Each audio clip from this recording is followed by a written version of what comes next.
Assalamualaikum warahmatullahi wabarakatuh. Apa kabar Crash Troopers semuanya? Semoga kita senantiasa mendapat bimbingan Allah menuju jalan yang lurus. Di balik keindahan surga dan kompleksitas alam semesta, terdapat sebuah pohon yang sangat istimewa, yakni Sidratul Muntaha. Pohon ini tidak hanya menjadi penanda akhir dari langit atau surga ketujuh, tetapi juga menandai batas yang tak dapat dilintasi oleh makhluk apapun, termasuk malaikat sekalipun. Namun, meskipun Sidratul Muntaha terletak di dekat surga, perlu diingat bahwa pohon ini bukanlah bagian dari surga yang diperuntukkan bagi makhluk. Dalam video ini, kita akan menjelajahi lebih dalam tentang Sidratul Muntaha dan apa yang membuatnya begitu istimewa. Kita akan membahas mengapa hanya Rasulullah yang diizinkan memasukinya, dan bagaimana pohon ini menjadi simbol batas antara dunia manusia dan surga. Selain itu, kita akan membahas beberapa momen penting yang terjadi di sekitar Sidratul Muntaha dan sungai surgawi yang mengalir di bumi.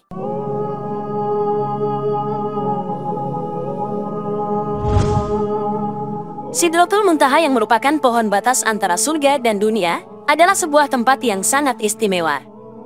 Namun, tidak semua orang diizinkan untuk masuk surga ini. Jangankan surga tertinggi ini, bahkan ada sebuah kelompok yang terkecuali dari janji surga, yakni kelompok yang tidak taat pada Rasulullah. Dalam kitab Sahih Bukhari, disebutkan dengan jelas bahwa setiap umat Nabi Muhammad akan masuk surga, kecuali orang-orang yang enggan untuk mematuhi petunjuk beliau. Hadits ini menggarisbawahi betapa pentingnya ketaatan kepada Rasulullah sebagai jalan menuju surga. Siapakah mereka yang enggan memasuki surga? Mereka adalah orang-orang yang tidak taat kepada Rasulullah.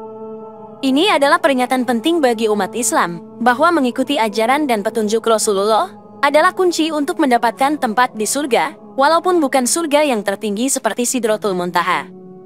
Selanjutnya, kita akan menjelajahi lebih dalam tentang ketaatan kepada Rasulullah, dan mengapa itu begitu penting dalam Islam. Kita juga akan memahami bagaimana mengikuti ajaran beliau dapat membawa kita lebih dekat kepada janji surga yang indah. Dalam Al-Quran, ketaatan kepada Rasulullah dijelaskan dengan tegas. Surat Ali Imran ayat 32 menegaskan, taatilah Allah dan Rasul-Nya, jika kamu berpaling, maka sesungguhnya Allah tidak menyukai orang-orang kafir. Ayat ini menggarisbawahi pentingnya taat kepada Rasulullah sebagai bentuk ketaatan kepada Allah. Selain itu, surat Al-Hasyr ayat 7 menjelaskan bahwa taat kepada Rasulullah berarti mengikuti apa yang diajarkan dan meninggalkan apa yang dilarangnya. Apa yang diberikan Rasul kepadamu, maka terimalah, dan apa yang dilarangnya bagimu, maka tinggalkanlah.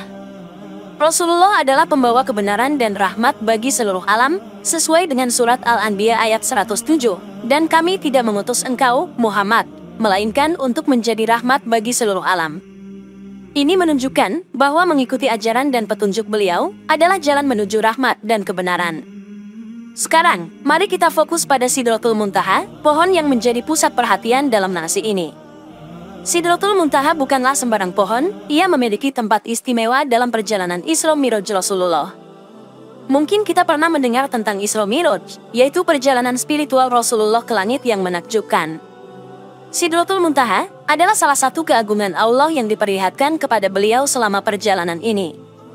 Dalam Al-Quran, istilah sidr atau sidroh disebutkan dalam 4 ayat, yakni surat Saba ayat 16 dengan makna pohon bidara, surat Al-Waqiah ayat 28 dengan makna pohon bidara yang tidak berduri, serta surat An-Najm ayat 14 dan 16, yang juga bermakna pohon, namun hanya Allah yang mengetahui hakikatnya.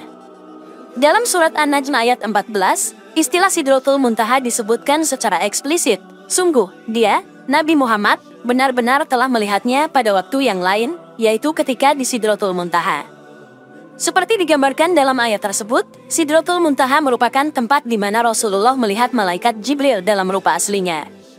Dijelaskan dalam salah satu hadits, saat di Sidratul Muntaha, rupa asli malaikat Jibril memiliki 6 sayap, dari bulu-bulunya ia mengibaskan butiran-butiran yakut dan permata.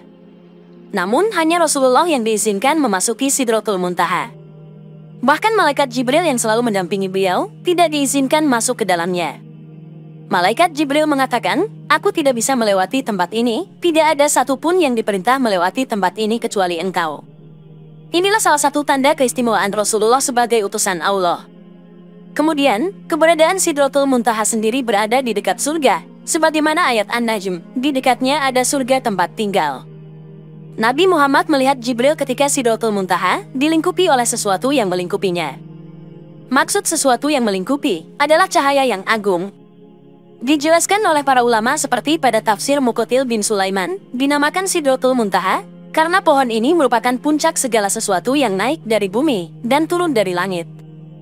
Ia merupakan simbol dari batas antara alam manusia dan alam surgawi. Pangkal yang naik dan turun ini terletak di Sidratul Muntaha, menjadikannya titik sentral yang sangat penting. Dijelaskan dalam riwayat Ahmad, ketika Nabi dimi'rajkan ke langit, Nabi melihat cahaya yang agung. Daun-daun Sidratul Muntaha itu seperti kuping-kuping gajah, dan buah-buahnya seperti kendi besar.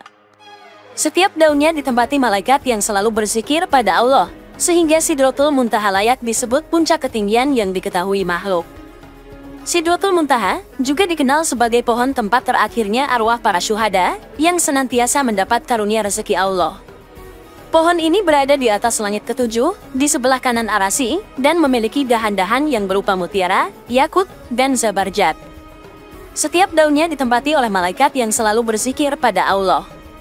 Sidratul Muntaha adalah puncak ketinggian yang hanya Rasulullah yang mengetahuinya, bahkan malaikat Jibril pun tidak bisa memasukinya.